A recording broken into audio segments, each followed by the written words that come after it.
A rich man abandoned his wife, leaving her in poverty with their 3 children. The sun filtered gently through the silk curtains of the grand bedroom, casting a golden glow on the woman sitting alone by the window. Her name was Jisoo, and this morning, like many others, began in stillness. She watched the steam curl from the porcelain teacup in her hands, untouched. Outside, the cherry blossoms were blooming, a delicate storm of petals dancing across the vast lawn of their estate. The air should have smelled of spring and happiness, but it didn't. Something was missing, or rather someone. Downstairs, the maids bustled about in quiet efficiency. The house was always spotless. The nannies were already tending to the children, preparing them for school. Everything ran like clockwork in the Kim household, polished, perfect, and poised, except for the heart of the woman sitting silently upstairs. Jisoo stood up and gently pressed her hand against the cool glass. "Where are you, Min-jae?" she whispered to herself, voice trembling. "Why don't you come home anymore?" Her husband, Min-jae Kim, was the kind of man the world praised. CEO of a major tech company, constantly on the cover of magazines, shaking hands with powerful men, smiling that polished smile. They called him a genius, a visionary, a dream husband. And for a time, Jisoo believed it too. They met in university. She was studying literature, he engineering. He used to write her notes hidden in her books. Long walks in the rain, sharing one umbrella and dreaming of a simple life.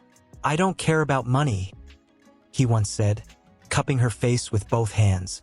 "As long as I have you, Jisoo, I'll be happy." And she believed that with all her heart. Years passed. They married. 3 children arrived, 2 boys and a girl. Min-jae built an empire, while Jisoo stayed home, nurturing their little kingdom. She never complained about the long hours, never questioned the missed anniversaries, the dinners she ate alone, or the nights he claimed to be working late. She told herself, "He's building a future for us." But something had changed. She felt it in the way he avoided her gaze, the way his smile had become mechanical. The warmth in his hands had gone cold. And worst of all, the bed they once shared remained untouched on his side. That morning, Jisoo walked to the children's room. She watched their youngest, Hyun, sleep with his little fist clinging to the blanket. His soft breathing was the only sound she could hear. "Amma," murmured Aryam, the middle child, rubbing her eyes. "Is Appa coming to my school recital tonight?" Jisoo hesitated. Her lips parted, but no words came. She smiled faintly and brushed the girl's hair. Of course, sweetheart. He wouldn't miss it. But she knew he wouldn't come. He never did anymore. Later that day, as the family driver pulled into the school parking lot with Jisoo and the children, she saw other families gathered. Fathers hoisting daughters on their shoulders, mothers holding bouquets. Jisoo stood alone at the back of the auditorium, clapping hard enough for 2. Aryam glanced at the empty seat in the front row and then back at her mother. The joy in her face faded. When the performance ended, she ran into Jisoo's arms and cried quietly. "I practiced so hard, Amma. I wanted Appa to see." Jisoo held her tightly, blinking back tears. "He's proud of you. He would be. He's very busy." But the words tasted like ash on her tongue. That night, after tucking the children into bed, Jisoo sat by the window once again. Her phone remained silent. No calls, no messages. She scrolled through social media out of habit. And then she froze. There he was, Min-jae, in a sleek black suit, smiling warmly beside a striking woman in a red dress. Not her. The caption read, "CEO Kim Min-jae spotted with business heiress Han Sirin at the Lunar Gala." Her hand trembled as she zoomed in. His arm was around the woman's waist. He was laughing. Jisoo's breath caught in her throat. Her vision blurred. She stood up so quickly the chair tipped over behind her. The sound startled her, but she didn't move to pick it up. She walked to the mirror across the room and stared at herself. Pale, dark circles under her eyes. Her once shiny hair now limp and neglected. "Who am I?" she whispered, voice breaking. "What happened to us?" When Min-jae finally came home 2 days later, It was nearly midnight. She heard the front door creak open and the sound of his expensive shoes tapping against the marble floor. He didn't expect to see her waiting in the living room. He stopped when he saw her. "Jisoo," he said flatly. "You're still up." She stood. "Where have you been?" He loosened his tie, avoiding her eyes. "Don't start." "I saw the pictures," she said, barely above a whisper. "The gala. With her." He paused, then shrugged. "It's not what you think. Don't lie to me." Her voice cracked. "I've given you everything. My youth, my body, our children. And now I'm giving you your freedom." He cut in, finally meeting her gaze. "You deserve to be with someone who understands you. Someone who doesn't feel trapped." The silence that followed was deafening. Jisoo stared at him, her heart breaking in real time. "Trapped? Is that what we are to you? Chains?" He didn't answer. She took a step forward. "Min-jae, please. Think of the kids. Of our family. We can fix this." But he just sighed. Coldly. Like it was business. "There's nothing to fix. I'll have my lawyers send you the terms." Her knees buckled, and she sat down, unable to hold herself up. He walked away. She didn't follow him. Couldn't. That night, she sat on the floor long after he was gone. The silence around her louder than any scream. Outside, the cherry blossoms continued to fall. And for the first time, Jisoo realized this was no longer her home. The man she loved was gone, and the life she built was collapsing piece by piece. Would you like me to continue with the next part of the story, the fallout and her descent into poverty? In the same tone? Você diz. Certo? Agora tu como narrador e storyteller desenvolva a história sem marcos com o nome de cada tópico que for desenvolve. Me conte sobre o tópico tu com dialogo como su faço espectador. Sempre lembrando de desenvolver com muita emoção. Com muitos sentimentos de forma que a estrutura de narrativa utiliza uma linha temporal linear de modo o espectador sentir o que o personagem está sentindo amigos. Com 6.000 characters o ChatGPT diz. Of course. Now, let's continue the story with the next chapter in Jisoo's life. Her husband's growing ambition and emotional distance. The storytelling will remain emotional, immersive, and linear, told as if you're watching each moment unfold with her. The scent of wealth clung to the house like expensive perfume. Impressive, polished, but suffocating. Jisoo walked through the vast hallways of the mansion with a tray in her hands. The sound of her children laughing in the distance echoed faintly, but the home felt colder than ever. Her bare feet made no sound against the marble floors. She passed by framed photos of their wedding day, once filled with joy and now haunting in their silence. Min-jae hadn't come home the night before. Again, it had become a pattern. Business trips that weren't really trips. Meetings that lasted all night. Messages unanswered. Silence returned with silence. Jisoo placed the untouched food on his desk in the office. The room smelled of cologne, leather, and the faint scent of another woman's perfume. She stared at the photo on his desk. Her and Min-jae on their honeymoon in Italy, arms around each other, laughing freely. How long had it been since he looked at her like that? The door creaked behind her. "Jisoo," Min-jae said, his voice sharp, annoyed. "I told you to stop bringing food in here. I'm busy." She turned slowly. "You haven't eaten since yesterday." "I'm fine." He brushed past her and sat at his desk, eyes already glued to the screen. She hesitated, watching him work, his fingers tapping the keyboard with calculated rhythm. "Min-jae," she said softly. "Can we talk? Just for a few minutes." He didn't look at her. "Please," she added. A pause. He finally leaned back in his chair and looked at her, not with love or concern, but impatience. "What is it now?" She swallowed hard. "I miss you. The kids miss you. You're here, but it feels like you're a million miles away. We used to be—" "I don't have time for this," he interrupted, standing abruptly. "Do you have any idea the pressure I'm under right now? The investors, the expansion, the board. I know you're under pressure," she said, stepping closer. "I'm not trying to fight. I just I just want to know what's happening to us. You come home less and less. You don't talk to me.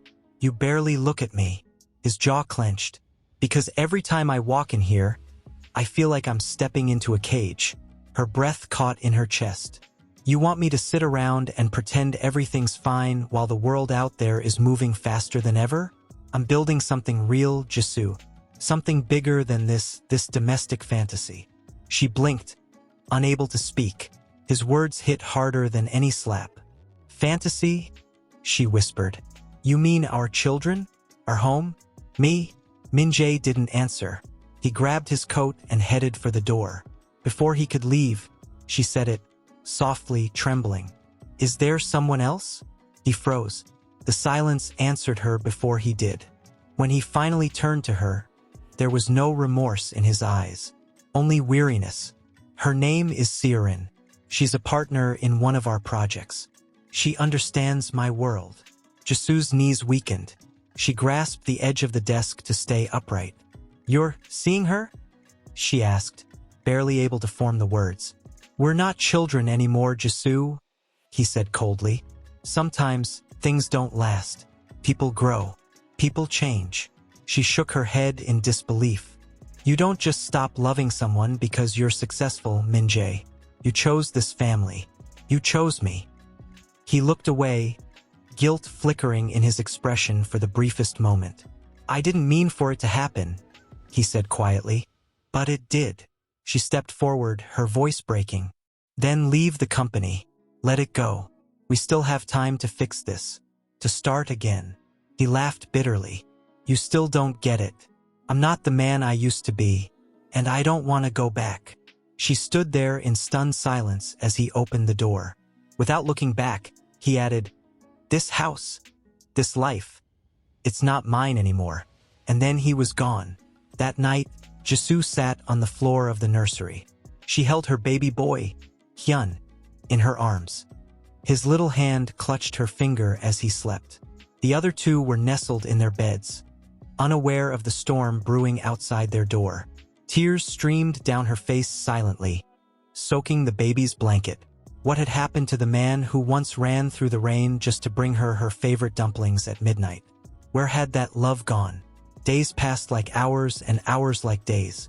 Minji's visits became even more infrequent. The children began to ask less and less about their father. Aryam stopped waiting at the window at night. Jisoo noticed the change in their eyes, confusion replaced by quiet acceptance. She began to eat alone, sleep alone, raise the children alone. One morning, a courier arrived with a thick envelope. Jisoo stood at the door, holding it in her trembling hands. Divorce papers. No letter, no explanation, just cold legal words. A clause near the end caught her eye.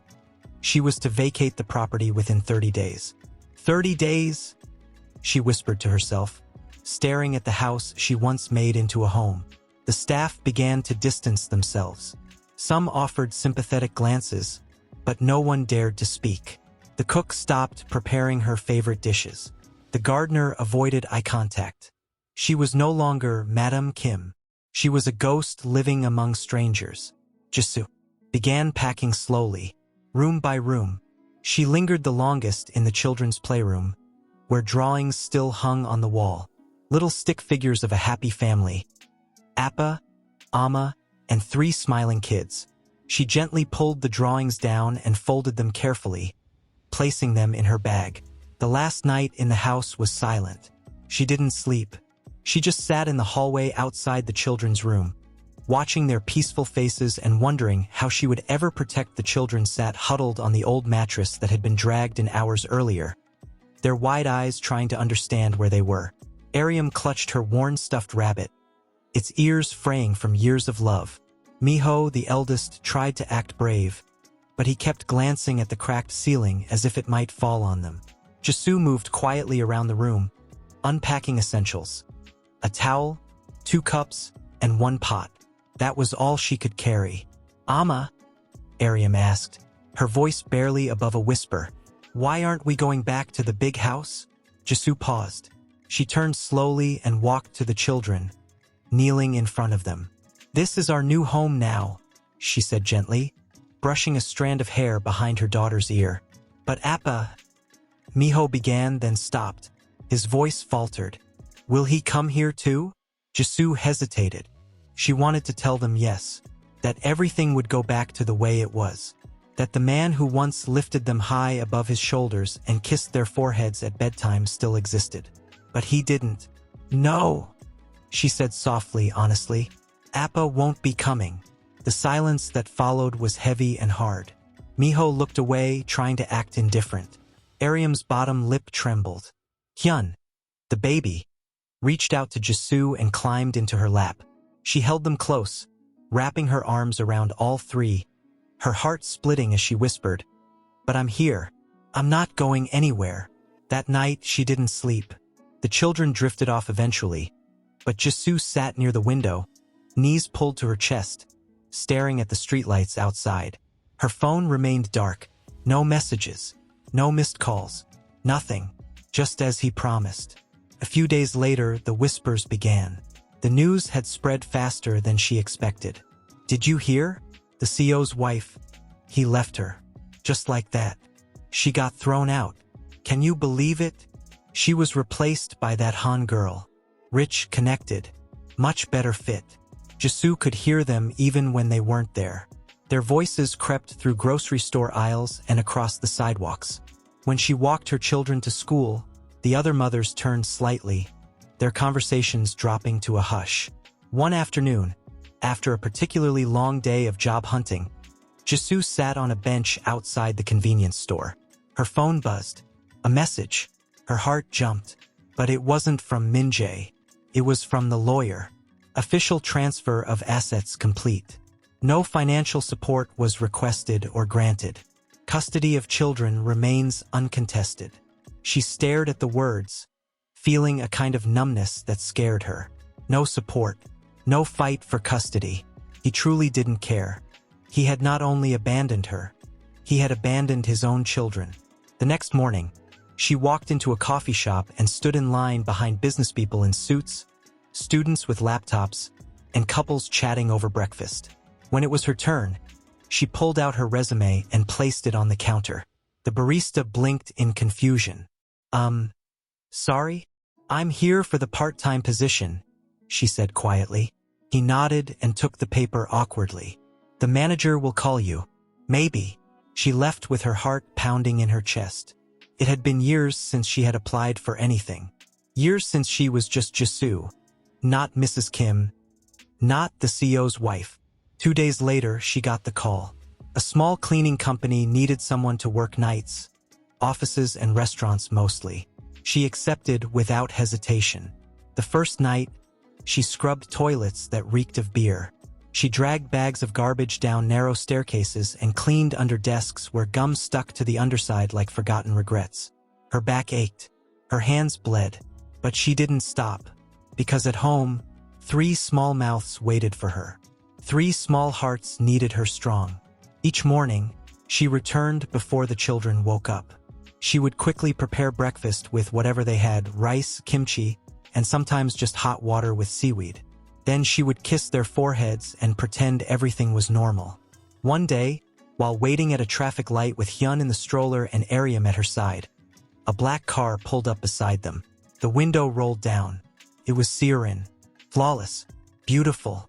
Diamond earrings glinting in the sunlight. She didn't even try to hide the smirk on her face. Well, she said sweetly. Didn't expect to see you like this. Pushing a stroller on the street. Jisoo remained silent, her eyes locking with hers. I must admit, Siren continued, tilting her head. I thought you'd put up more of a fight, but I suppose even you knew you weren't a match. Jisoo stepped closer, calm but firm. You didn't win, she said quietly. Siren raised a perfectly shaped brow. Oh? And what exactly did I not win? You may have taken the husband, Jisoo replied, her voice trembling but strong. But I have the children, their love, their future, and that's something you'll never have. Siren's smile faltered. The light turned green. Jisoo walked forward, never looking back. But her hands were shaking. That night, She sat on the floor of their tiny living room with Miho, who was helping Aryam with her homework. Hyun climbed onto her lap again, babbling nonsense and laughing. She watched them with a quiet ache in her chest. They were her reason, her anchor. Still, the nights got harder. The money got thinner, and the weight of loneliness pressed deeper. Then came the night she couldn't hide it anymore. The gas had been cut off. The food was almost gone, and Hyun had a fever. She cradled him against her chest, whispering lullabies as his little body burned up.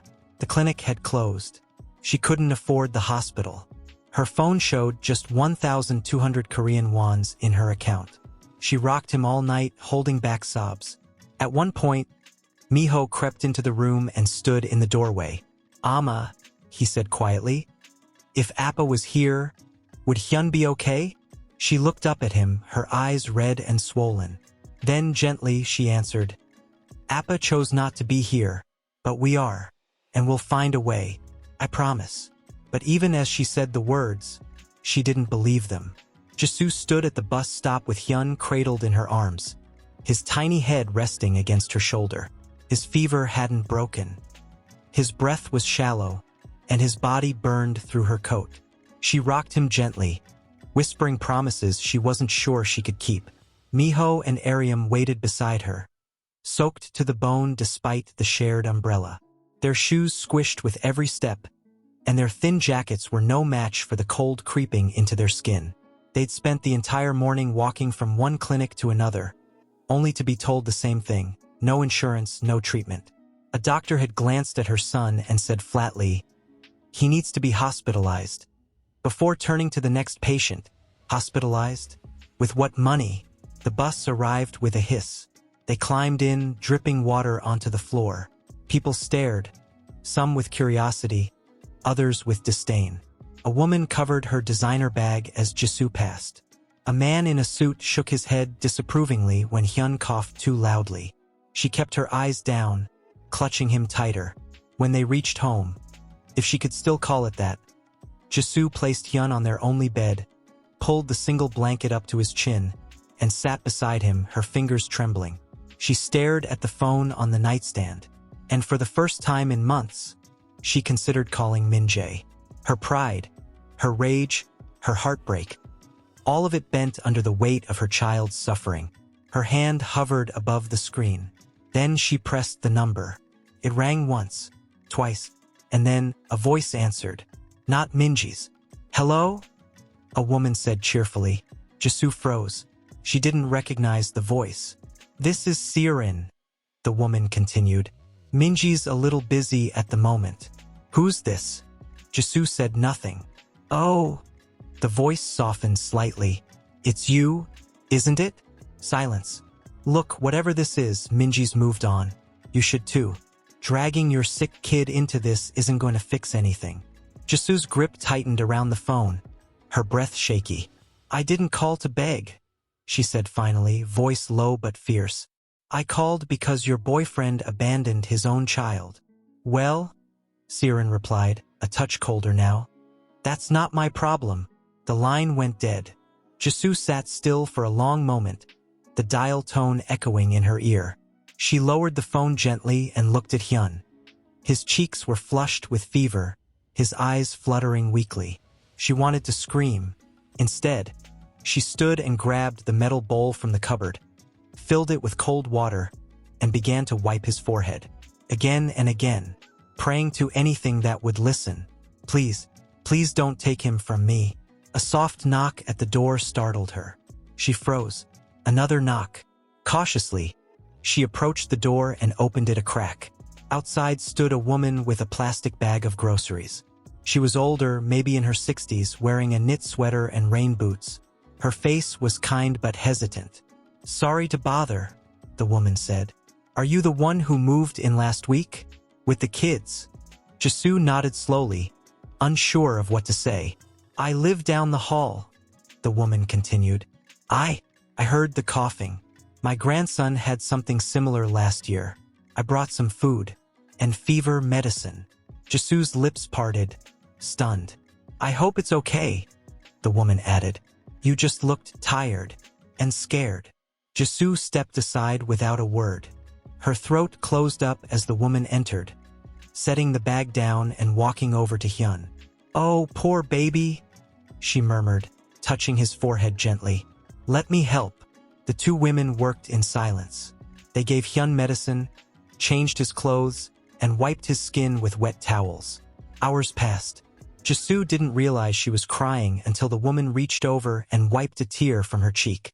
"You don't have to do this alone," she whispered.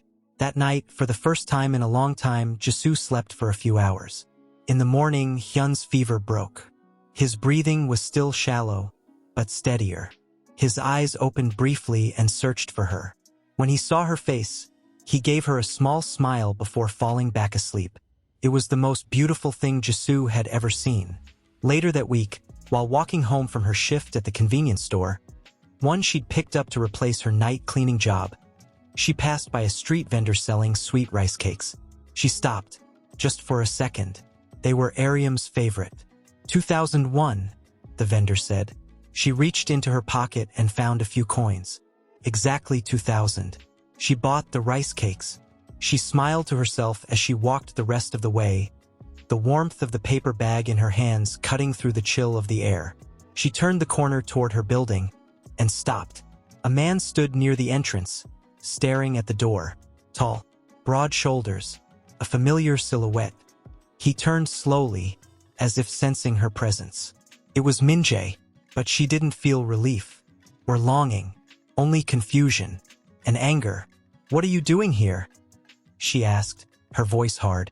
He looked down at the ground, then back at her. "I heard. Hyun was sick." Her fists clenched around the bag. "You heard?" she echoed. "From who?" "Your little trophy wife." He winced. I wanted to check on him." She walked past him toward the door. "You don't get to show up now," she said without looking back. "Not after everything. Not after hanging up on your own son." "Jisoo," she turned. "You abandoned us. Like we were nothing. You signed papers. You sent me into the street. You ignored your children." His expression shifted, guilt perhaps or something like it. "I made mistakes," he muttered. "No," she said, voice shaking. "You made choices." She opened the door and stepped inside. He didn't follow.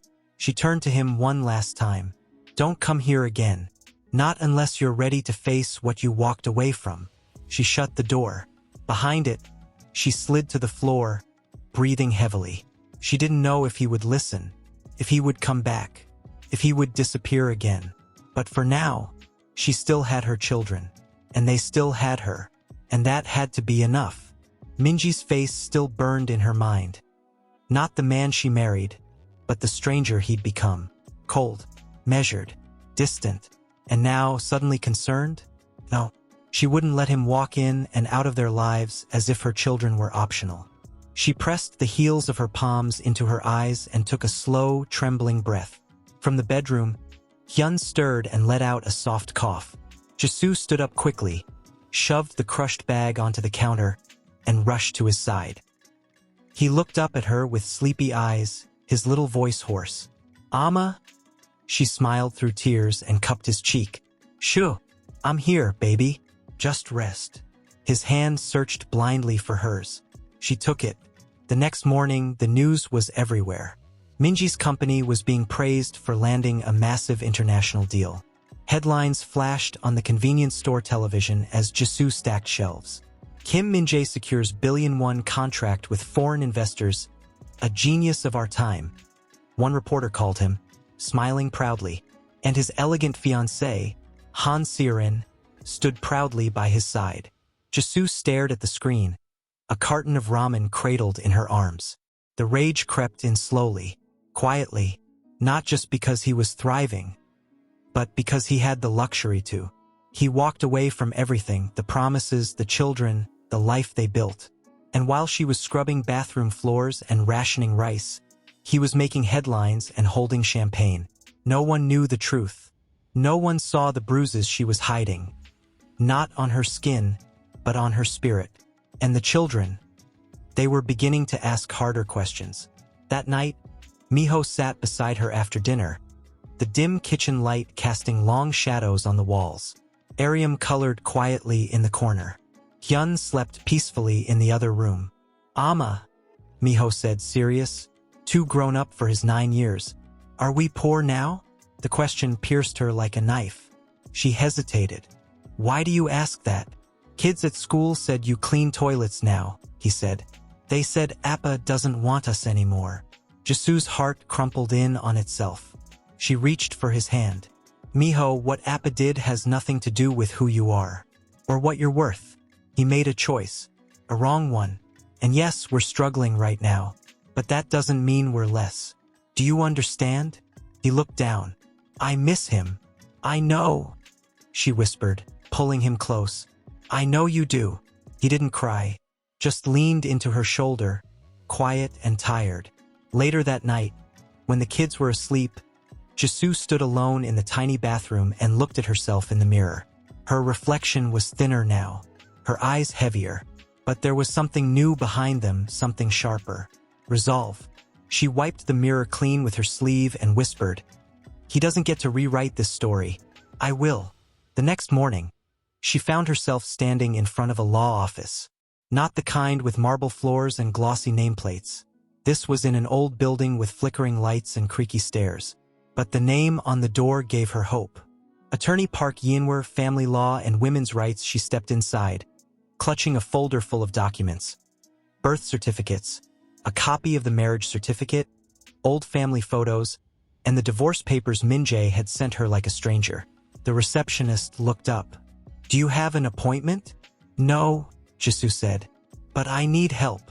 A few minutes later, she was seated across from a man in his late 30s, glasses slipping down his nose, sleeves rolled to the elbows. His office was cluttered, but warm, lived in. He looked through her papers in silence for a while. Then he sighed and leaned back. "You didn't request any child support?" he asked. "I didn't have the strength," she admitted. "He made me believe I didn't deserve anything. You're raising 3 children. Alone." She nodded. He looked at the divorce documents again. "He's banking on your silence. That much is clear. But if you want to fight this, you'll need to be ready." "I am," she said, steady. "I wasn't before, but I am now." He studied her face. Whatever he saw there seemed to convince him. "All right, let's start by filing for a retroactive support claim. And we'll look into getting full legal custody declared. Public opinion may also help." "Public opinion?" she echoed. He nodded. "If this becomes a public case, he can't hide behind his PR team." A chill ran down her spine. She hadn't wanted to humiliate him, but maybe he needed to feel what humiliation actually tasted like. That week, she signed documents, wrote statements, gathered evidence. Late at night, after putting the children to bed, she sat hunched over the kitchen table, organizing every photo, every letter, every bill she had paid alone since the divorce. And then one morning, a knock came at her door. A young woman stood outside with a camera crew. Behind her, a man with a microphone. "We're from MBC News," the woman said. "We received a copy of your legal filing. Would you be willing to talk to us?" "About what happened?" Jisu stared at them. The world was about to know. Everything. The betrayal. The abandonment. The cruelty. She thought of her children. Of Hyun's fever. Of Miho's questions. Of Ariam's quiet tears. And she nodded. "Yes," she said. "I'll talk." The interview aired 3 days later. It wasn't flashy. It wasn't sensational. It was honest. Jisu sat on a small couch in her modest apartment, hands folded in her lap, and told the truth. "He left us," she said, voice soft but unwavering. "And he never looked back." She didn't cry, but her eyes shimmered. The video went viral within hours. Hashtags exploded across social media. Hashtag Justice for Jisu, hashtag Protect the Children, hashtag CO Without Conscience. The comments flooded in. People remembered her wedding photos, her old blog posts, mothers, daughters, strangers, all reaching out with messages of support. And somewhere, far from her apartment, in a glossy glass office, Min-jae stared at his phone as the headlines rolled in. He'd spent years building an empire. Everywhere he walked, people lowered their eyes. Every phone seemed to pause mid-scroll as his presence passed. Behind closed doors, whispers swirled like a storm. "Did you see the interview? She looked so broken. And those kids? He didn't even fight for custody. Can't believe it's the same man who used to talk about family values on stage." Inside the boardroom, a wave of silence greeted him. The company's senior partners, investors, and legal teams sat around the table with expressions that ranged from cold concern to outright discomfort. Siren was already seated, her designer coat draped elegantly over the chair, her hands folded tightly in her lap. Min-jae sat at the head of the table. "Let's begin," he said sharply. An older man cleared his throat. "Before we start, Mr. Kim, we need to talk about the public backlash." Min-jae's eyes narrowed. "It's temporary. The story will die down." "No," a younger executive said. "It's not dying. It's growing. Fast." The video has over 10 million views. Netizens are calling for boycotts. "Our stock dropped 3% this morning." He said nothing, jaw locked. Siren shifted uncomfortably. "We knew there might be some blowback," she said carefully. "But I didn't think she'd go public."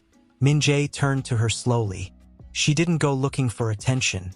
She went looking for justice. The words slipped out before he could stop them. The room fell quiet.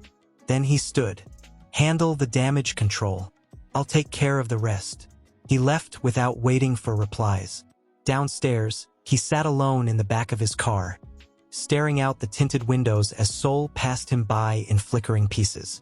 The streets he once saw as trophies now felt like battlefields. When he arrived at his penthouse, he poured himself a drink with a shaky hand, but didn't taste it. The glass remained in his palm as he walked to the window. The city was glowing beneath him, and yet all he could see was Jisoo's face from the interview. Her hands shaking slightly, her voice steady, her eyes tired but defiant. "He left us," she'd said. He never looked back. A lie, he told himself. A performance. But deep down, even he didn't believe that. Not anymore. 3 days later, Jisoo stood in the middle of a grocery store, clutching a basket filled with instant noodles and milk. People stared openly now. Some with sympathy, some with judgment. A few whispered her name. She ignored them all, until a woman touched her arm. "Excuse me, are you the one from the news?" Jisoo turned slowly. The woman was holding a toddler in her arms. Her eyes were red, like she hadn't slept in days. "I just wanted to say, thank you," the woman said, "for speaking out. I thought I was the only one going through something like this." Jisoo's mouth opened, but no words came. The woman continued, her voice cracking. "My husband left when my baby was 6 months old. No warning, no support. My parents blamed me. The world blamed me. But when I saw you on the screen, I felt seen. For the first time." Jisoo blinked hard, swallowing the lump in her throat. "I don't know how your story ends," the woman said, "but I hope it ends with you standing tall." She walked away before Jisoo could respond. But the moment stuck. It wasn't just her anymore. This fight, it was for all the women who had been silenced, erased, replaced. That night, she met with Attorney Park again. "I want to move forward with everything," she said. "Pension, retroactive support, full custody." He looked at her. "Are you sure? He'll fight back now. The company's on edge. He'll try to protect himself. I'm not afraid of him anymore." Her voice didn't shake. The next morning, the formal lawsuit was filed, and in less than 48 hours, the media was ablaze again. Ex-wife of CEO Kim Min-jae demands full custody and unpaid child support. Public support grows as more women share similar stories. Min-jae read the articles with a pounding heart. His image, once spotless, was slipping. His name, once respected, was now a hashtag trending beside words like coward, abandoner, and fake family man. His lawyer stormed into his office. "She's going for everything," the man said. "She has emotional testimony, photographs, documentation. You can't just ignore this anymore. If we don't settle or respond, The court will rule in her favor. Min-jae leaned back in his chair, pinching the bridge of his nose. And for the first time he felt it. Regret. Not just for what he had done, but for what he had become. That night he drove without telling anyone. Without his driver. Without Seorin. He pulled up outside Jisu's apartment, headlights off, engine idling. Through the cracked curtain, he could see her silhouette moving inside, carrying Hyun on her hip, guiding Aryam's hand across a workbook, nodding at Miho as he tried to fold laundry. She was doing it all, alone, and she was still standing. He didn't knock, he just watched, and for the first time he realized something he had never dared admit. She was stronger than he ever was. Jisu poured a glass of water, wiped sweat from her brow, and took a deep breath. Another day to survive. A soft knock at the door interrupted her thoughts. She hesitated. For a moment, her heart raced, unsure of who it might be. She wiped her hands on her apron and opened the door. Standing there was a man in navy scrubs, a stethoscope hanging around his neck, holding a small bag of groceries. His eyes widened in recognition. Jisu. Her breath caught. It had been over 10 years. Taehyun? She whispered, stunned. He smiled, warm and gentle. I thought it was you. Her mind scrambled to process what she was seeing. Kim Taehyun, her friend from university. The quiet one who always stayed after class to help her carry her books. The one who used to leave sweet notes on sticky paper taped to her desk, always unsigned, but always with a drawing of a coffee cup and a smiley face. What are you doing here? She asked. I live across the street. I volunteer at the local clinic nearby, he said, lifting the bag. I saw you in the news. I wasn't sure it was really you, but then I saw you again outside the corner store the other day. You looked like you hadn't eaten in days. I wanted to help, if that's okay. Her throat tightened. You didn't have to. I know, he said simply, but I wanted to. A moment of silence passed between them. She stepped aside and motioned him in. The kids looked up curiously. Jisu introduced him gently. This is a friend from a long time ago. This is Mr. Kim. Taehyun crouched beside Hyun and held up a banana from the bag. Would it be okay if I offered your little artist here a snack? Hyun took the banana shyly, nodding. And just like that, the tension in the room began to melt. They sat together while the kids ate, talking in low voices. Jisu kept watching him from the corner of her eye. How he smiled at Aryam when she showed him her doll. How he helped Miho figure out a math problem without making him feel small. How gentle he was with all of them. You're good with kids, she said softly, folding a dish rag in her lap. He looked at her, then down. I always wanted some, but I've spent most of my life in hospitals. I never really had time for anything else. There was a pause. Then he added, what you're doing. It's not just brave, Jisu. It's beautiful. You've raised good kids. She lowered her eyes. They deserve better. I'm just trying not to break. You're not breaking, he said, his voice soft but firm. You're standing. Something in her chest quivered at his words. After he left, promising to return soon, the apartment felt different. Warmer somehow, like he had left behind a thread of light. That night, while the children slept, Jisu lay awake, staring at the ceiling. She hadn't realized how much she'd missed being spoken to like a person, like someone who mattered. She wasn't used to kindness without condition anymore.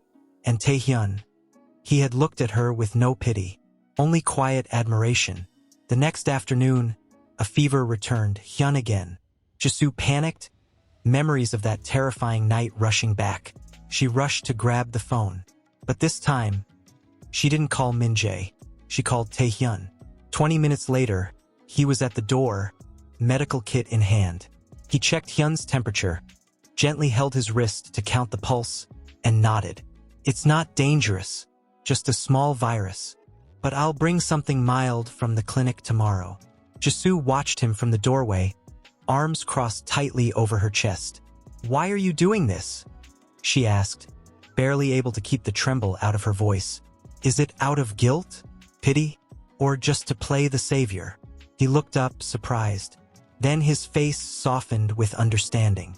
No, he said. It's because I still remember the girl who gave me half her lunch for a month when I couldn't afford cafeteria food. Because I remember how kind you were. When the rest of the world didn't even see me.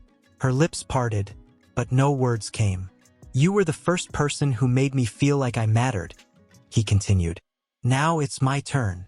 She blinked rapidly, her chest tightening. I'm not asking for anything, Jisoo, he added. Just let me be here. Let me help. Her knees nearly buckled, but she steadied herself. A tear slipped down her cheek, not from pain, but from the strange feeling of being cared for, of being seen again. He stood slowly and offered her a small box. Medicine for Hyun, and vitamins for you. You look like you've forgotten how to take care of yourself. She laughed, shaky and quiet. After he left, she sat down at the table, staring at the box. Maybe, just maybe, the world wasn't entirely cruel.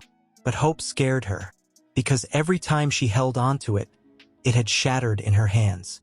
Still, she couldn't deny it. For the first time in a long time, something inside her felt less heavy, maybe even light. But the storm wasn't over. She knew that, because the next morning her phone rang. A known number. She hesitated. Answered. Ms. Jisoo. Yes. This is Child Protective Services. We've received an anonymous tip concerning the living conditions of your children.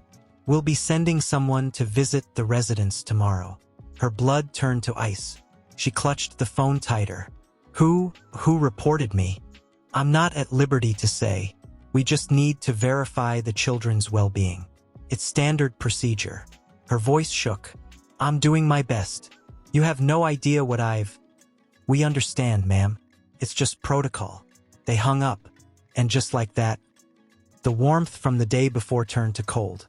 She stood in the middle of the room, heart racing, ears ringing. Minjae. It had to be him. She looked at her children, playing in the corner, unaware of the threat hanging over them. Her hands trembled as she whispered to herself, I won't let him take them from me. She kept replaying the call over and over in her mind. We've received an anonymous tip. There was no doubt in her heart. Minjae had made his move. She sat at the edge of her bed, hands covering her face, breathing hard. They were trying to take her children. Her children. She got up, tiptoed into the living room, and knelt beside them. Aryam was curled up with her doll, Miho clutching his backpack like a shield. Hyun breathed softly, cheeks flushed, lips slightly parted. She reached out and touched each of them gently, as if memorizing them, as if fearing someone might try to erase them from her arms. A tear slipped down her cheek. She wouldn't let that happen. By morning, she was already scrubbing the kitchen floor. She washed the curtains, organized the cupboards, wiped every surface until her fingers were raw. Every corner of the apartment gleamed like it never had before. Miho watched her silently from the doorway. Ama, why are you cleaning like that? She turned to him, trying to smile. We have guests coming. Who? She paused. Someone who needs to see how strong we are. Taehyun arrived around noon. He brought soup for the kids, and the moment he saw Jisoo's face, he knew something was wrong. What happened? She was standing by the sink, still scrubbing dishes that had already been cleaned. Her knuckles were red, water dripping from her sleeves. Child Protective Services called, she said without looking at him. They're coming today. He froze. What? They think the children might be in danger, she whispered. Someone made a report. Taehyun set the food down. That's ridiculous. You've done nothing wrong. But they don't know that, she snapped, then caught herself. Sorry. I can't lose them, Taehyun. I can't. He stepped closer. You won't. I'll be here when they come. She looked at him, really looked at him, his calm eyes, his steady hands, his presence like an anchor in the storm. I don't want them to see a man here, she said quietly. They might think, you're not alone, Jisoo. She swallowed hard. I just want them to see that I'm enough. He nodded. Then I'll wait outside. But I'm not leaving. An hour later, there was a knock at the door. Jisoo's heart stopped. She opened it slowly. A woman in a beige blazer stood there with a clipboard. Her face was polite but unreadable. "Ms. Jisoo? I'm from Child Protective Services. May I come in?" Jisoo stepped aside. "Of course." The social worker entered, scanning the space with clinical precision. "We're just here to follow up on a report. It doesn't mean you're in trouble. May I ask you a few questions while I look around?" Jisoo nodded. "Anything. Are the children home?" "Yes." "Would it be all right if I spoke to them individually?" Jisoo hesitated. Her fingers curled tightly into the hem of her shirt. "They've been through a lot. But if it's necessary, yes." The woman smiled faintly. "It's just procedure." The next hour felt like a lifetime. The social worker asked to see the children's room, their clothes, their school supplies. She noted the vitamins on the counter, the rice cooker still warm. "Who provides care when you're working?" she asked. "I work nights. I'm always home in the mornings," Jisoo said. "They're never left alone." "I see." The woman sat on the couch and looked through her file. "There are claims that you may not have stable income. Is that true?" "I work 3 jobs," Jisoo said quietly. "It's not enough for luxury, but it's enough to feed them, keep them clothed, keep them safe." The woman studied her for a long moment. "Would you say the father is involved in their lives?" Jisoo's voice caught. "No, he hasn't been for a long time." She nodded, made a note. "Has he ever attempted to regain custody?" "No, but I believe he filed this report to scare me or to discredit me before court." "I understand," the woman said softly. "It happens more than you think." Jisoo looked up. "Do I seem like a bad mother to you?" The social worker closed her folder. "No," she said. "You seem like a mother doing everything she can to hold her family together. I see that." Relief flooded her so fast it nearly knocked her breath away. "Thank you," she whispered. "I'll file my report by the end of the week. You'll receive a copy." When the woman left, Jisoo closed the door behind her and leaned her forehead against it. Her knees gave out.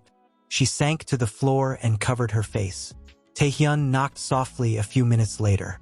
"Are they gone?" he asked from outside. "Yes," she whispered. "It's over." He opened the door and crouched beside her. She didn't say anything, just leaned against him, letting the weight fall for a moment. Then he said something so quietly, she almost didn't hear it. "I wish I could have protected you sooner." She looked at him, eyes glistening. And for a moment, something unspoken passed between them. Not love, not yet, but something just as powerful. The promise of not having to face the next storm alone. But Jisoo didn't allow herself to feel safe. Not yet. She kept her guard up. Every time her phone rang, her body tensed. Every time someone glanced at her on the street, she braced for another attack. Another insult disguised as concern. One evening, just as the sun was beginning to sink below the rooftops, painting the small apartment in soft orange light, she received a message. "Meet me, 7 p.m. Hotel Grand Elara. Suite 1102. Come alone. HS." She stared at the screen for a long time, her thumb hovering above the reply. She didn't need to guess who it was. She already knew. By the time she arrived at the hotel, her heart was a hammer in her chest. She stood in the elevator with her reflection, adjusting her coat again and again, wiping sweat from her palms even in the cold. Suite 1102. She knocked twice. The door opened slowly. Siren stood there like a portrait, dressed in ivory silk, glass of wine in hand, not a single hair out of place. "Right on time," she said, stepping aside. Jisoo entered. The room smelled of money, expensive perfume, polished wood, fresh flowers. Her shoes felt out of place against the velvet carpet. She stood in the center of the suite, arms folded, refusing to sit. "What do you want?" Siren took a long sip of her wine and sat gracefully on the couch. "You've been busy. I must admit, I didn't expect this much persistence from you. I didn't come here to exchange compliments." "No," Siren said, setting down her glass. "You came here because you're smart, And I know smart women want to protect what matters most. Jisu's eyes narrowed. Get to the point. Siren smiled. Drop the lawsuit. Withdraw the custody claims. Sign a non-disclosure agreement. Walk away quietly with a little dignity. And in return, she opened a folder sitting beside her and slid it across the table. A deposit. More than enough to live comfortably for years. Your rent paid for the next decade. A trust fund for each of the children. Jisu stared at the folder, untouched. Is that what you think this is about? She said slowly. Money. Siren tilted her head. Everything is about money, Jisu. The difference is whether you admit it or not. Jisu took a step closer. Her voice dropped to a tremble, but it was a tremble of fury. My son had a fever so high I thought he would stop breathing. I had to choose between dinner and medicine. My daughter cries herself to sleep because she thinks her father doesn't love her. My oldest wipes his sister's tears while pretending not to cry. You think I'm doing this for money? Siren's smile faded. I think you're doing this for revenge. And that's not noble. It's dangerous. I'm doing this, Jisu said, her voice cracking. Because one day, my children will grow up, and they'll ask me what I did. And I want to be able to look them in the eyes and say, I fought. I didn't let him erase us. Min-jae isn't trying to erase you, Siren snapped. He's trying to survive this. He's built something. He built it on a lie. Siren stood now, her mask cracking. You don't understand the pressure we're under. The investors, the board, the scrutiny. You think your little viral interview is the whole story? You're playing with fire. Jisu stepped even closer, their faces now inches apart. I've been on fire since the day he left. You don't scare me. Siren's voice lowered.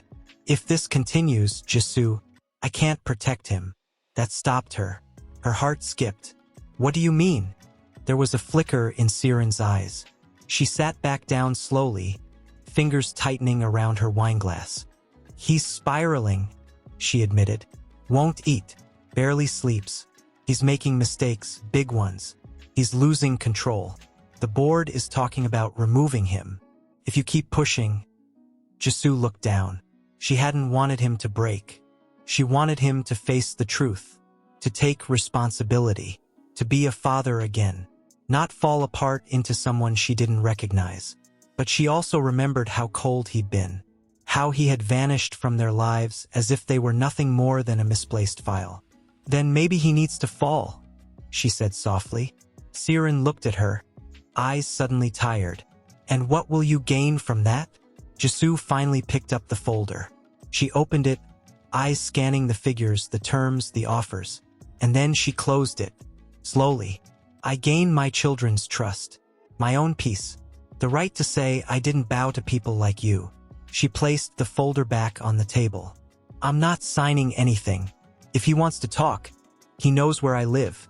She turned to leave. At the door, she paused. Do you love him? She asked without looking back.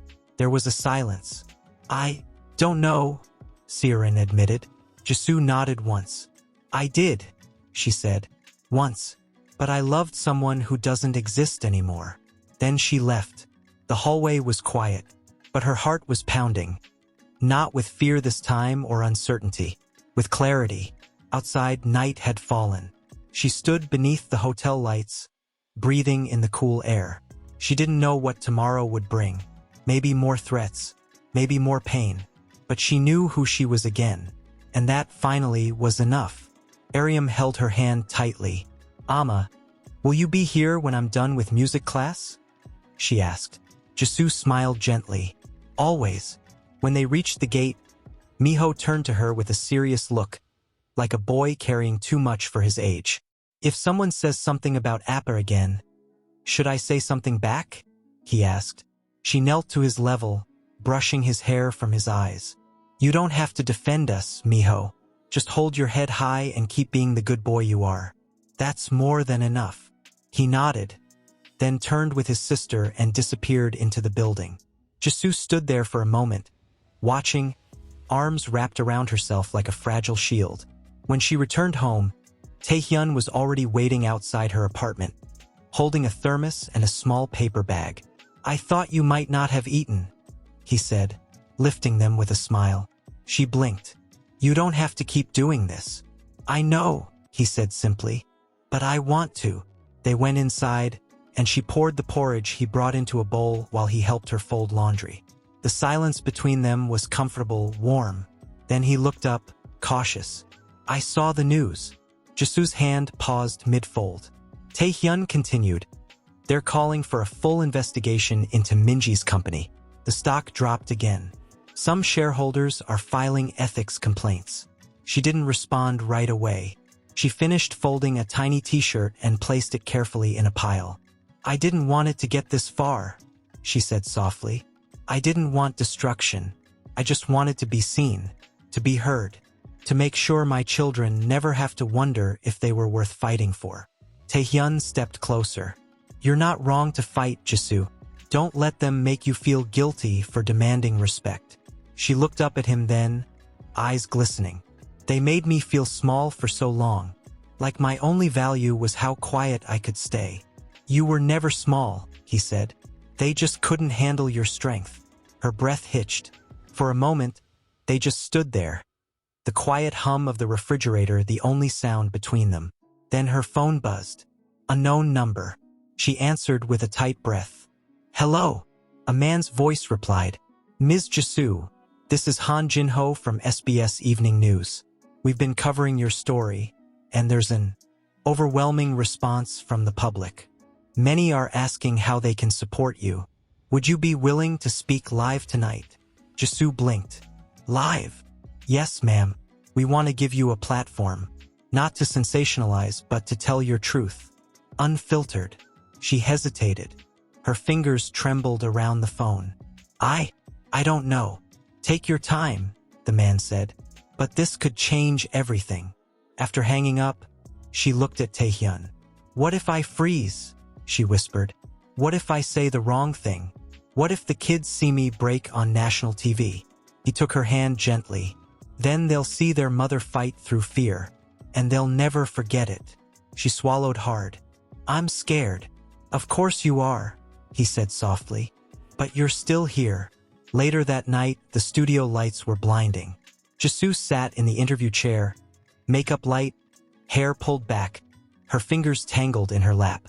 She could barely hear the producer's countdown. Then the anchor turned to her with soft eyes. "We're here with Miss Kim Jisu, whose story has touched the hearts of millions. Miss Kim, thank you for being with us tonight." Jisu forced a smile, then took a deep breath, and began. "My name is Kim Jisu. I'm a mother of 3. I was married to a man who promised to protect our family, and instead, he left us without warning. I lost everything. Our home, our security, our peace." She paused, steadying her breath. "There were nights I didn't know if we'd eat. Nights my children cried because they didn't understand why their father disappeared. And nights I cried silently beside them, pretending to be strong." A hush fell over the room. "But I speak today not because I want pity," she continued. "I speak because I know there are thousands of women like me, silent, ashamed, afraid. And I want them to know, you are not alone." She looked straight into the camera. "You are not disposable. You are not weak. And you do not have to accept abandonment as your destiny." The anchor blinked, visibly moved. When the cameras turned off, the entire crew stood up and applauded. She stood, stunned, unsure how to respond. Then her phone buzzed. It was a message from an unknown number. "I saw you, and for the first time I realized what I've done. I don't expect forgiveness, but I need to speak to the children. Please." Min Jae, her fingers hovered over the screen. Then she turned the phone off and placed it in her bag. She wasn't ready for that conversation. Not yet, but now. The world had heard her. "You were incredible," he said as she approached. "You spoke for so many." She didn't respond at first. Her fingers were still trembling, her mind running in loops around what she'd just done. "I feel like I said everything I've ever held in," she whispered. "And now it's out there. All of it. And none of it was wrong," Taehyun said. She gave him a tired smile. Thank you for being here. He opened the passenger door for her. Always. But before she could step in, a black car pulled up behind them. Jisoo froze. The window rolled down. Min-jae. He looked thinner, worn, his tie loosened and eyes hollow. His gaze locked with hers.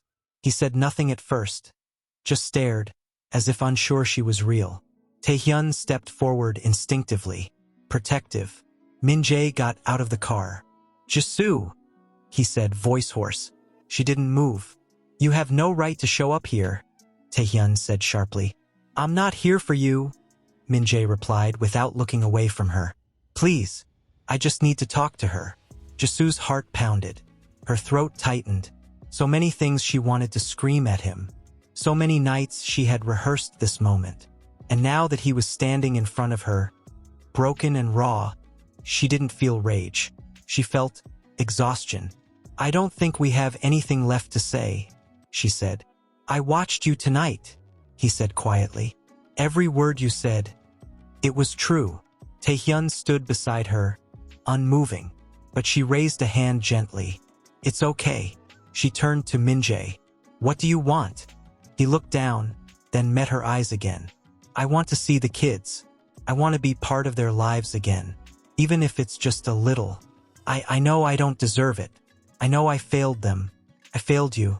But please, just let me try. Her chest ached. You walked away, she said, barely above a whisper. You looked at your family and decided we weren't worth staying for. You left me to carry everything. I thought I was doing the right thing, he said, voice breaking. That you'd be better without me. That I was toxic. That I didn't know how to love you the way you needed. You didn't even try. I was selfish, he admitted. I let power become my identity. I let Siren convince me that I was more without you. When the truth is, everything fell apart the moment I let go. A long silence passed between them. Jisoo didn't cry. She didn't flinch. She studied him. Finally, she asked, Is this about guilt? Or is this about image? He shook his head. I've lost that image, Jisoo. The company. They've started the process to remove me. My investors pulled out. My reputation is ruined. But that's not why I'm here. She waited. I saw Ariam's drawing in your interview, he whispered. That family she drew. I wasn't in it. I wasn't even a shadow.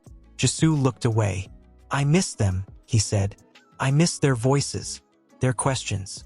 I want to be someone they can count on again, even if I start at zero. Her voice came out steady, but cold. You are at zero. I know, he said, but can I at least say hello? She looked at Taehyun, who said nothing, his expression unreadable. Then she turned back to Min-jae. They're asleep, and they don't need confusion right now. Can I come tomorrow? He asked, his voice barely a breath. I don't know.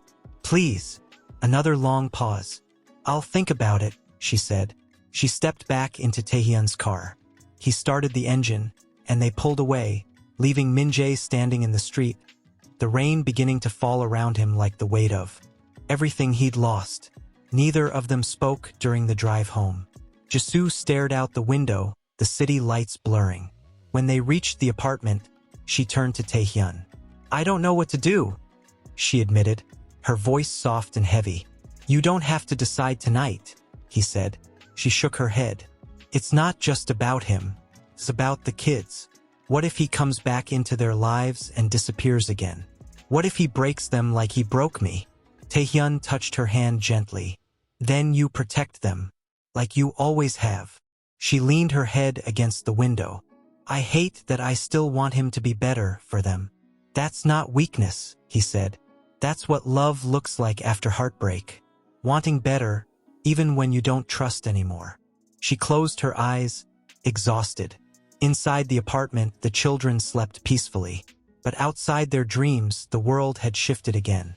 And tomorrow, the man who once destroyed everything might walk through their door once more. Jisoo didn't know if she was ready. But one way or another, the past was coming back. And this time, she would decide what stayed and what didn't. She hadn't told the children yet. Her heart twisted at the thought of it. at the idea of seeing their faces change, the uncertainty in their eyes, the weight of memories they hadn't fully processed. But she had promised herself to be honest with them. Even when it hurt, she gathered them in the living room. Miho sat cross-legged on the couch, Ariam with her doll in her lap, and little Hyun curled beside her, chewing absent-mindedly on the corner of a biscuit. "There's something I need to tell you," Jisoo began, kneeling in front of them. "Your father wants to visit." Silence. Miho looked away first. Ariam blinked. "Why?" "He says he wants to see you. He says he wants to try again." "Is he going to stay?" Hyun asked, not fully understanding. "I don't know, baby," Jisoo said gently. Miho stood up suddenly, pacing toward the kitchen. Jisoo called softly, "Miho." "I don't want to see him," he muttered. "Miho, please." "He left," the boy said, turning around. His voice cracked. "He didn't even say goodbye. And now he wants to come back like nothing happened." Jisoo got up slowly, walking over to him. "I know it's confusing. I know it hurts. But maybe he's trying now." "Trying doesn't fix what he broke," Miho whispered. "It doesn't fix you." That stopped her cold. Tears burned in her throat, but she forced a breath through it. "I'm not asking you to forgive him. I'm only asking you to give yourself the chance to feel, even if that feeling is anger." Ariam looked up. "Will he bring presents?" Jisoo knelt again and took her hand. "I don't know, but don't let presents fool you, sweetheart. We're not meeting gifts. We're meeting the man who left us. And we look him in the eyes not because we need him, but because we are not afraid." The doorbell rang. Hyun gasped softly. "Is it Appa?" Jisoo's pulse quickened. She stood and walked slowly toward the door. She opened it. Min-jae stood on the other side, dressed in a simple button-up shirt, holding nothing. No flowers, no toys, just his bare hands. And his eyes filled with something unfamiliar. Uncertainty. He stepped inside with careful hesitation, his gaze drifting across the small apartment. The walls were covered in crayon drawings. A photo of the children sat crooked on the shelf. Shoes piled beside the door. It was nothing like the cold palace they once lived in, but it felt alive. Minji's eyes fell on them. Ariam stood up first.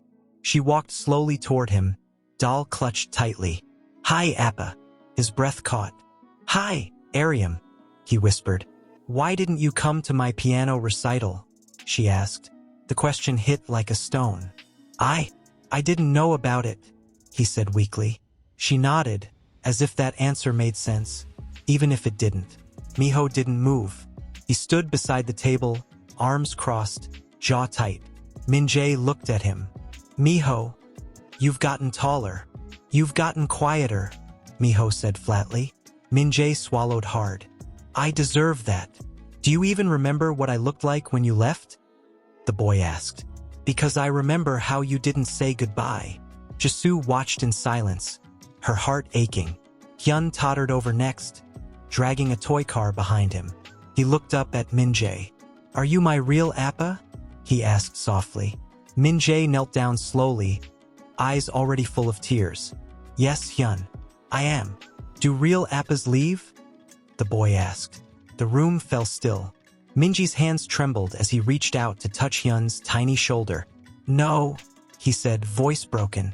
"They don't. And I will regret that every day of my life." Hyun nodded slowly, then offered him the car. "You can play with me if you want." Min-jae took it with shaking hands. "I'd like that." Jisoo stepped forward, her voice calm but firm. "We don't need pity, Min-jae, and we're not asking for miracles. If you're here, you need to be here. Consistently, without games, without guilt trips." He stood, facing her. "I know, and I won't ask for your forgiveness. But I'll show you who I'm trying to become, even if I fail, even if it takes years." She studied him, this version of him. Not the man in tailored suits. Not the one who delivered cruel silences. This one was worn, bruised, human. "I don't trust you," she said. "I don't expect you to," he replied. The children watched, eyes wide, hearts uncertain. Miho spoke again. Can we set rules? Min-jae turned to him. What kind of rules? No promises you can't keep. No disappearing. And no trying to buy us. Min-jae nodded, voice low. Deal. Jisoo walked to the window and opened it slightly. The breeze carried in the sound of distant traffic and the sweet smell of summer rain on pavement. She turned back to him. You get 30 minutes. That's it. He looked at her. That's more than I deserve. She nodded. It is. As the children sat down with him, cautiously, Jisoo stood in the kitchen, half watching, half detached. Her heart didn't know what to feel. Hope, fear, both perhaps, and yet somewhere inside her, a part of her dared to wonder. She smoothed her skirt with trembling hands, the buzz of hushed voices around her like static. Taehyun sat beside her, quiet, offering presence without pressure. His knee barely brushed hers, but that small warmth grounded her. Min-jae hadn't arrived yet. Her breath came short. I don't know if I can do this, she whispered. Taehyun turned his head. You can. And you are. But it's all going to come out, she said, voice cracking. The nights I couldn't feed them. The day I called clinics begging for help. The times I sat in the dark pretending everything was fine so they wouldn't worry. He touched her wrist gently. You survived that, Jisoo. Now you're telling the world how you did it. That's not shame. That's strength. She blinked quickly, trying to stop the tears from breaking loose. She had to stay composed. For the children. For herself. The door to the courtroom opened. Case 442. Kim Jisoo versus Kim Min-jae. She stood slowly, legs shaking, but she walked. The room was colder than the hallway. Wooden benches lined with people. Press, strangers, a few familiar faces from her old world, watching from the shadows. Min-jae stood at the opposite table, his lawyer whispering something to him. He looked older somehow, diminished, as if all the polish had been scraped away and only a tired man remained underneath. She didn't look at him again. Ms. Kim, the judge began, adjusting his glasses. You are here to pursue retroactive child support, establish full custody, and petition for legal recognition of neglect. Is that correct? Yes, Your Honor, she replied, her voice steady despite the storm inside her. The trial began. They showed her bank statements, her rent contracts, testimonies from the school, from neighbors, even from the doctor at the local clinic who confirmed Hyun's untreated illness. And then, they called her to the stand. Her footsteps echoed as she crossed the floor. She sat. The silence was deafening. Ms. Kim, the opposing lawyer began, too smooth, too rehearsed. Would you say your current emotional state might affect your judgment in this matter? My emotional state? She repeated. Yes, you've been through hardship. Could your resentment toward Mr. Kim cloud your ability to be objective? She stared at him, then smiled, faint and broken. I have every reason to be angry, but I'm not standing here because of emotions. I'm standing here because facts don't lie. I raised 3 children alone. He left without warning, without a word, and never looked back until the world forced him to. Did he ever threaten you? Harm you? No, she admitted. But sometimes harm isn't what you can see. It's the absence. It's silence when your child asks why Appa doesn't come home, and you have no answer. The lawyer nodded. So, this isn't about punishment. She met his eyes. No, it's about accountability. When her own lawyer stepped forward, his voice was gentler. Jisoo, can you tell us what changed? What made you finally decide to come forward? She hesitated. The courtroom blurred for a second. Then she said softly, Aryam asked me if her father didn't love her because she wasn't beautiful enough. She's 6, and she already thinks love has to be earned. The room held its breath.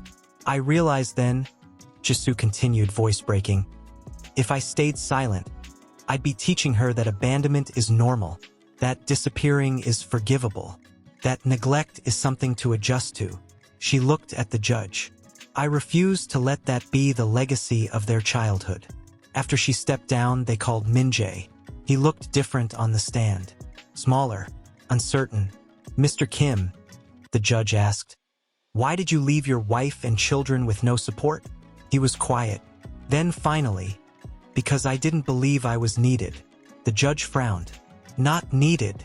I believed a money was enough.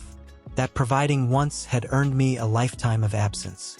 I thought I could just reinvent myself. That my family was holding me back. A hush fell over the courtroom.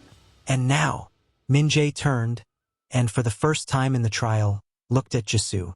I was wrong, he said. I abandoned them. I walked away from the most precious things I ever had. And nothing I say can erase that. Do you wish to fight for shared custody? The judge asked. He hesitated, then shook his head. I want what's best for them. And right now, that's not me. The judge leaned back, brows furrowed. I will deliberate. You will be notified in 3 days. The gavel came down. Jisoo sat still. Everyone else moved, stood, whispered, filed out. She remained frozen. It was over. For now. Min-jae stepped forward. Quietly. I meant what I said, he murmured. I'll do whatever you decide. I'll pay what I owe. No more hiding. Jisoo didn't look at him. I never wanted your guilt, she said. Just your truth. You finally gave it. That's enough. He nodded once, then left. Taehyun waited at the door. When she finally stepped into the hallway, he offered his hand. She didn't take it at first. Then slowly she did. And for the first time in a long time, she felt like her story was no longer being told about her. It was being told by her. The wait for the ruling that could change everything. She didn't speak about it. Not even to Taehyun. Not even to herself. Because naming the hope out loud would make it real, too fragile, too risky. On the third morning, while washing dishes with the radio murmuring in the background, her phone rang. The screen showed an unfamiliar number, but she knew. She dried her hands slowly, picked up the call. Ms. Kim. The clerk's voice came through, calm, formal. The verdict has been released. It's available now through the court system portal or for pickup at the main desk. Her fingers curled around the edge of the counter. Thank you, she managed. She didn't look online. She didn't want to read it on a screen. Instead, she wrapped her scarf around her neck, told Miho she'd be home before sunset, and left on foot toward the courthouse, the winter wind cutting against her skin. The walk was long, familiar, heavy. As she entered the building, the receptionist behind the glass nodded as if already expecting her. The file's here, she said, sliding over a thin envelope. Jisoo stared at it. It looked so small for something that held her entire world. She stepped outside before opening it. Sat on a bench near the old stone lion statue where she used to wait for Min-jae after his early court hearings when they were first married. She opened the envelope slowly, pulled out the folded page. Her eyes scanned it. Once, twice, and then the world tilted around her. Primary custody granted to Kim Jisoo. Full legal guardianship established. Retroactive child support awarded. Monthly financial responsibility enforced. Visitation rights to be determined at the discretion of the mother. Her hands trembled. She couldn't breathe. It was over. She had won. Not for revenge. Not for pride. But for them. The weight fell off her shoulders so suddenly that her body shook. Tears spilled down without warning, silent and full. Her shoulders rose and fell as the sobs came. Not of pain, but of release. She cried for all the nights she kept it inside. For the mornings she had to pretend. For the times she screamed in silence. For the girl who had once believed love alone would save her. She cried because she hadn't failed. And neither had they.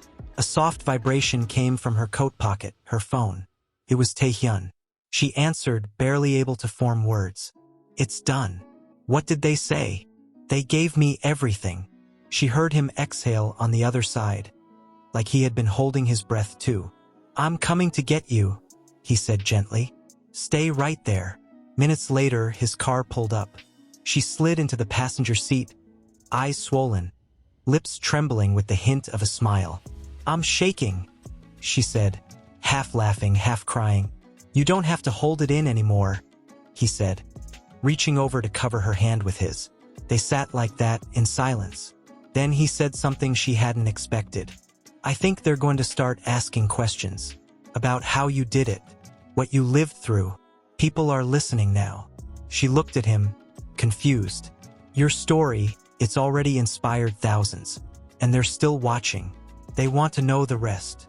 "I'm not a hero," she whispered. "I'm just a mother who couldn't walk away." "Exactly," he said. "And that's what makes it powerful." The next morning, Jisu's story hit national networks. The verdict, her courage, her name. It was all over the news. Journalists quoted her from court. Women across the country reposted her video from the interview. Hashtags surged again. Hashtag she did not stay silent. Hashtag justice for Jisu. Hashtag strength in motherhood. Her phone didn't stop buzzing. Messages poured in. "Thank you for speaking for those of us who never could. I finally filed for divorce today because of you. Your story saved me. Thank you." She sat in the living room that night, Hyun asleep against her shoulder, Aryam drawing stars on the floor, Miho reading out loud from a science book. The television in the background showed footage of her walking out of the courthouse, the anchor narrating. A woman who was once forgotten, erased by her husband and ignored by the system, has now become a symbol of silent strength. Taehyun entered quietly, holding a tray with 2 mugs of warm barley tea. "Your name's trending again," he said, teasing gently. She rolled her eyes but smiled. "I didn't want fame, but you found truth, and that's louder." She sipped the tea and stared out the window, where lights flickered in the city that once swallowed her whole. Now it was listening, and somewhere out there, she knew Min-jae was watching.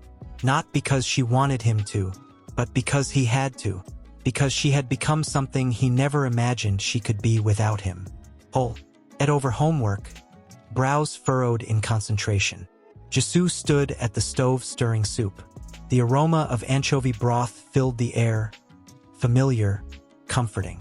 Her heart had begun to beat differently lately, still cautious, still tired, but steadier, more certain. Taehyun knocked softly at the door. She wiped her hands on a towel and opened it. He smiled, holding up a cardboard box. "These just arrived from the Women's Foundation.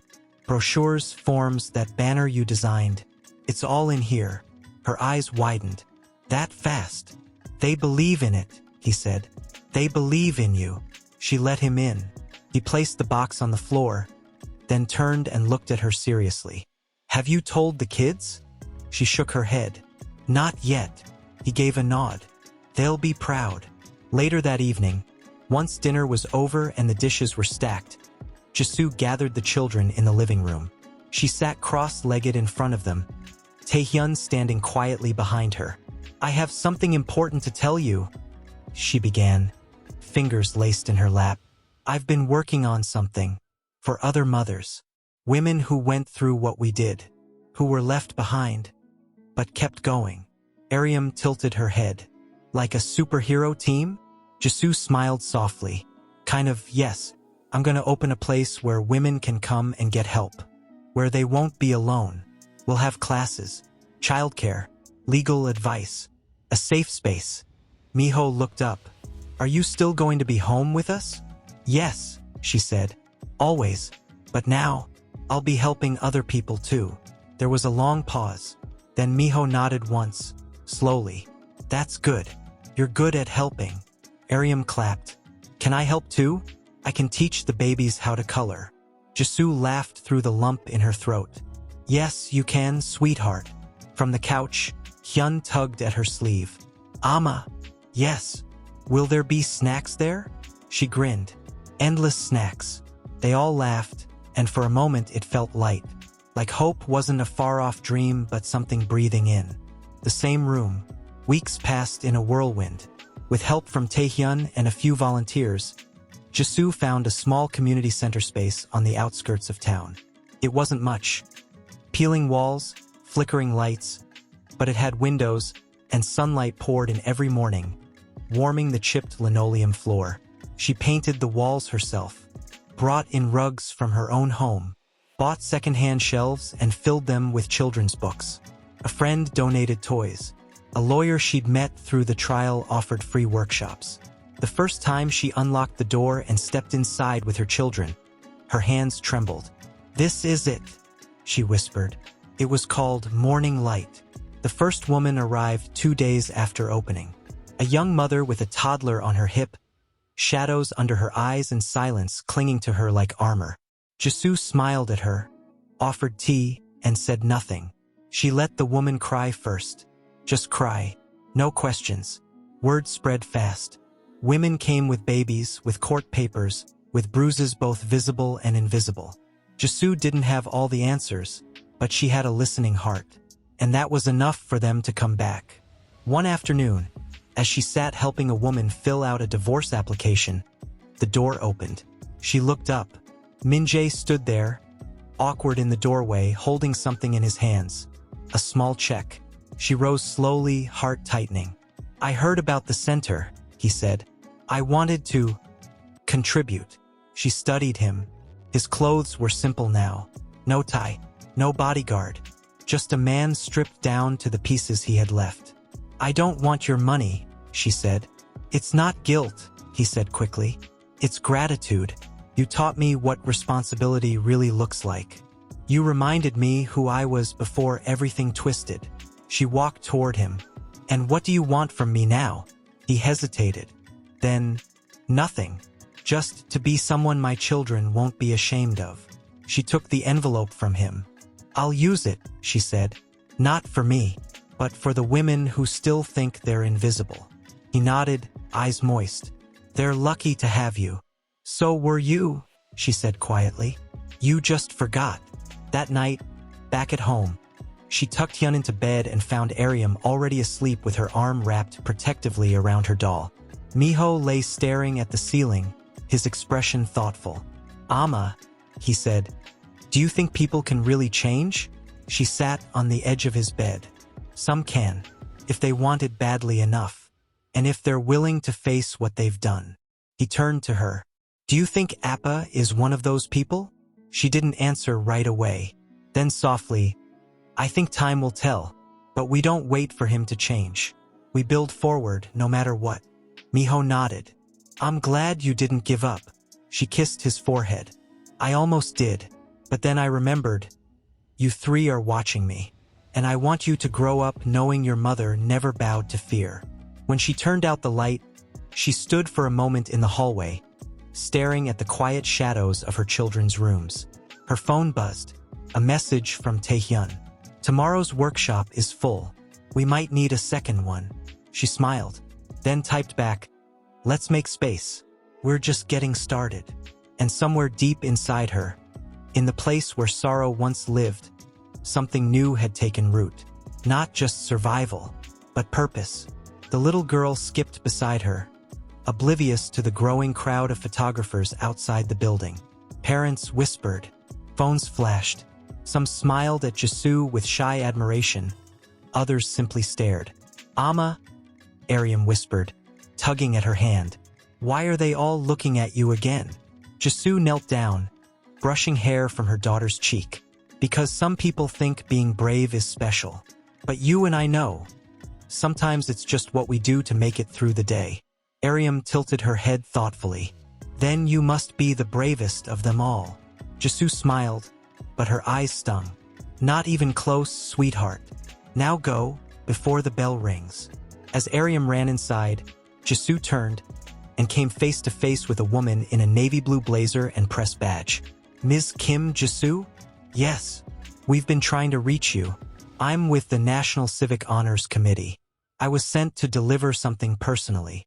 She handed Jisoo a white envelope with a gold crest. Her fingers hesitated before opening it. Inside was a formal letter. She read the words once, then again. Her knees almost gave out. She was being recognized. Publicly. A National Humanitarian Award for her work with Morning Light, for her courage in the face of injustice, for the lives she had inspired. There would be a ceremony. Television coverage. Government officials. Her story would be retold. Not in shadows, not in whispers, but under the lights. That night, she sat in the living room, the children asleep, her hands gripping the invitation tightly. Taehyun stood in the kitchen stirring tea. You haven't said anything, he said softly. Are you happy? She shook her head. I'm overwhelmed. He brought the tea over and sat beside her. You should be proud. I never wanted attention, she whispered. I just wanted to survive, protect my kids. I didn't think it would become this. Taehyun looked at her. And yet it did, because you didn't just survive. You changed something. That matters. Her eyes searched his. Will it ever stop feeling like I'm carrying the weight of it all? He took her hand gently. Maybe not completely, but now you're not carrying it alone. She exhaled slowly, then nodded. I'll go. The night of the ceremony, the world felt like it had tilted on its axis. Jisoo stood behind the stage curtain, her hands sweating inside her gloves, a soft burgundy dress flowing to her ankles. Aryam had helped pick it. Miho had said she looked strong. Hyun had cried when she left, not because he was scared, but because he didn't want her to be nervous alone. Taehyun stood nearby, dressed in a gray suit, his presence calm, reassuring. Do I look like I